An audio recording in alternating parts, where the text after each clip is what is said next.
భద్రాద్రి కొత్తగూడెం జిల్లా జూలూరుపాడు మండల సర్వసభ్య సమావేశం రసబసగా మారింది. గత సభలో ప్రజా సమస్యలను అధికారుల దృష్టికి తీసుకువెళ్లినా ఇంతవరకు ఒక్క సమస్య కూడా పరిష్కారం కాలేదని, మళ్లీ సభ పెట్టి మీ సమస్యలను చెప్పండి అని అడగడం హాస్యాస్పదంగా ఉందని అన్నారు. ఈ సభల వల్ల ప్రజలకు ఒరిగిందేం లేదంటూ కాకర్ల ఎంపీటీసీ పొన్నకంటి సతీష్, సర్పంచ్ రమాదేవి పోడియం వద్ద బైఠాయించి నిరసన వ్యక్తం చేశారు.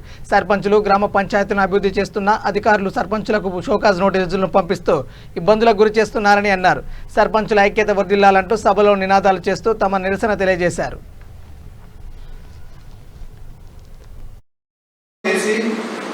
ఎక్కడెక్కడ ఉంటున్న ఎస్టీలు, లంబాడి సోదరులు, గిరిజన సోదరులైనటువంటి కోయజాతి వాళ్ళందరూ కూడా వాళ్ళ యొక్క డిమాండ్, వాళ్ళ యొక్క ప్రూఫ్ తీసుకొచ్చి మీకు ఇస్తే ఈ రోజు వరకు పట్టాలు ఎక్కడ పోయినాయి.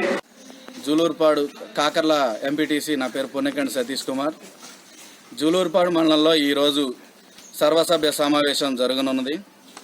ఇటు సర్వసభ్య సమావేశం 5-6 సమావేశాల్లో కూడా మేము అందరం హాజరయ్యి మేము చెప్పుకున్నా కానీ ఈ సమస్యలు తీరేవి కావు, ఈ గవర్నమెంట్కి పట్టేవి కూడా కావు అని చెప్పి ఎన్నిసార్లు మా ప్రజాప్రతినిధులుగా మాకు అక్కడ గ్రామాల్లో ఎదురయ్యే సమస్యలు ఈ మండలాఫీసుల ద్వారా ఆసరా పెన్షన్ల దగ్గర నుంచి, రేషన్ కార్డుల దగ్గర నుంచి, గిరి వికాసం దగ్గర నుంచి, మిషన్ భగీరథతో ఇబ్బందులు పడుతున్న వాటర్ గురించి కూడా మేము అనేక మార్లు ఈ యొక్క సమావేశంలో చర్చించినా కానీ ఎక్స్చేంజ్ రేట్లు రోజు రోజు పెరిగిపోతున్నాయి.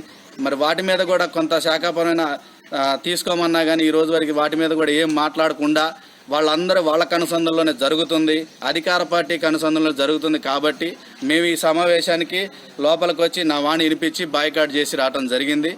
ముందు కూడా ఇదే టీఆర్ఎస్ ప్రభుత్వంలో ప్రజలకు ఒరిగింది ఏమీ లేదు, వచ్చేది ఏమీ లేదు. డబుల్ బెడ్రూమ్లు ఆశ లేదు. డబుల్ బెడ్రూమ్లు ఓపెన్ అయిన వాళ్ళ పరిస్థితి కరెంటు లేక, రోడ్లు లేక, డ్రైనేజ్ లేక, నీళ్లు లేక అనేక రకాలైనటువంటి ఇబ్బందులు పడుతున్నారు.